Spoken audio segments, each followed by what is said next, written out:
ನೀವು ಸಿಲಿಂಡರ್ ಹಾಕೊಂತೀರಾ ಇಲ್ಲ tank ಹಾಕೊಂಡ್ಬಿಡ್ತೀರಾ? Tank ಅಥವಾ ಅದೇ ಟ್ಯಾಂಕ್ ಅಥವಾ cylinder tank almost sir cylinder ನೀವು ಹಾಕೊಂತಾ ಇರೋದು ಇವಾಗ ಅಲ್ಲಿ ಹಿಂದ್ಗಡೆ ಅಲ್ಲಿ ಇದೆಯಲ್ಲ ಸರ್ ಪೈಪ್ ನೋಡಿ ಸಿಲಿಂಡರ್ ಇದೆ ರೆಗ್ಯುಲೇಟರ್ ಪೈಪ್ ಇದೆ ನೋಡಿ. ಪೈಪ್ ಇದೆ ಎಲ್ಲ ಇದೆ ರೆಗ್ಯುಲೇಟರ್ ಎಲ್ಲ ಇದೆ. ಓಕೆ ನೋಡಿ ಏನಂದ್ರೆ ಸಿಲಿಂಡರ್ ಕೂರ್ಸೋದು ಅಷ್ಟೇ. ಅದೇ ಓಕೆ ಓಕೆ ಓಕೆ ಹಳೆಗಲ್ಲ ಹಂಗಾಗಿ ಇದೆ. ಓಕೆ ಸಿಲಿಂಡರ್ ಹಾಕಿ ರೆಗ್ಯುಲೇಟರ್ ಹಾಕೊಳ್ಳೋದು ಅಷ್ಟೇ, ಇನ್ನೇನಿಲ್ಲ. ಮಿಕ್ಕಿದೆಲ್ಲ ಕನೆಕ್ಷನ್ ಹಂಗೆ ಕೊಟ್ಟಿದ್ದೀನಿ. ಹೊಸ ಪೈಪ್ ಹಾಕ್ಬಿಟ್ಟಿದ್ದೀನಿ ಎಲ್ಲದಕ್ಕೂ.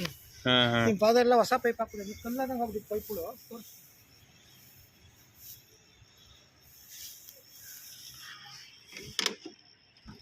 ಏನು ಒಂದೊಂದು ಮಾಡ್ತಾನೆ ಇದೀವಿ, ಮುಗಿತಾನಿಲ್ಲ. ಇದಕ್ಕೆಲ್ಲ ಇಂಚ ಸ್ಪಿನ್ಗಳು ಹಾಕಿ ಹೊಡ್ಬಿಟ್ಟ ಸರ್ ಬಿಟ್ಬಿಟ್ಟೆಲ್ಲ. ಅದಕ್ಕೆ ಟೈಟಾಗಿ ಕರೆಕ್ಟಾಗಿ